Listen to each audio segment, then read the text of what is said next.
डॉली चाय वाला एक खौफनाक कहानी। ये कहानी एक सुनसान शहर बेआवगढ़ की है, जहां रात जल्द उतरती और सन्नाटा गहरा होता है।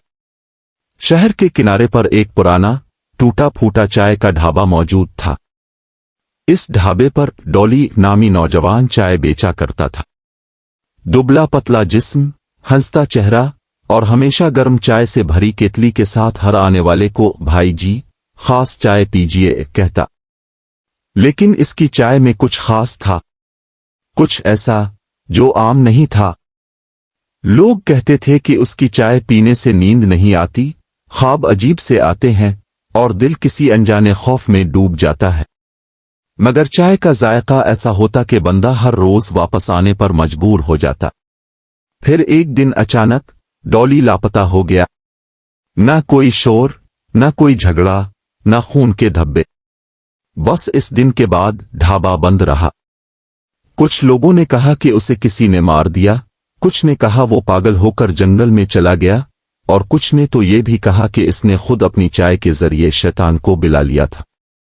वक्त गुजरता गया, लेकिन फिर शुरू हुए किस्से। लोगों ने कहना शुरू किया कि रात के 3 बजे इस ढाबे के पास से गुजरो तो चाय की भीनी खुशबू आती है। कुछ लोगों ने दावा किया कि उन्होंने एक जला हुआ साया चूल्हे के पास चाय बनाते देखा। इसका चेहरा नजर नहीं आता, लेकिन आंखें अंगारों की तरह दहकती हैं। 3 दोस्तों की गलती। अहमद, फहद और बिलाल 3 यूनिवर्सिटी के तालिबे इल्म, भूत प्रेत के शौकीन, एक रात की हिम्मत बांधकर इस वीरान जगह पर पहुंचे।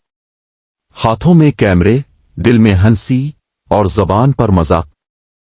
अरे चाय वाला जिन आ जाए तो उसे यूट्यूब पर वायरल कर देंगे, फहद ने कहा।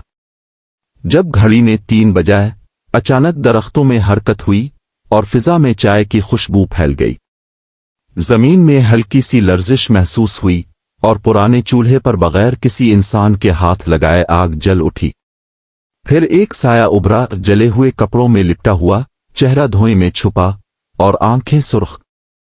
चाय पियोगे? वो बोला, आवाज जैसे किसी कब्र से आ रही हो। अहमद ने झुरझुरी ली, मगर फहद ने हंसते हुए चाय का कप उठा लिया। जैसे ही इसने चाय पी, इसकी आंखें पलट गईं, मुंह से झाग निकलने लगा और वो जमीन पर गिर गया। बिलाल ने कैमरा संभाला और चीखा, ये क्या हो रहा है? डॉली का साया आहिस्ता आहिस्ता उनके करीब आया। अब तुम्हें भी आखिरी चाय पीनी होगी। अगली सुबह मकामी लोग इस जगह पहुंचे। वहां सिर्फ 3 खाली कप, एक कैमरा और एक जल चुकी केतली मिली। वीडियो चेक की गई तो बस एक लम्हा नजर आया। डॉली जलते चूल्हे के साथ खड़ा और 3 साये चाय पीते हुए गायब हो रहे हैं। अब इस जगह कोई नहीं जाता। ढाबा अब भी खड़ा है, झुका हुआ, मगर चूल्हे की राख कभी ठंडी नहीं होती। और जो भी वहां रात 3 बजे जाता है, वो कभी वापस नहीं आता। लोग आज भी कहते हैं, डॉली की चाय सिर्फ जिस्म को नहीं, रूह को भी जला देती है।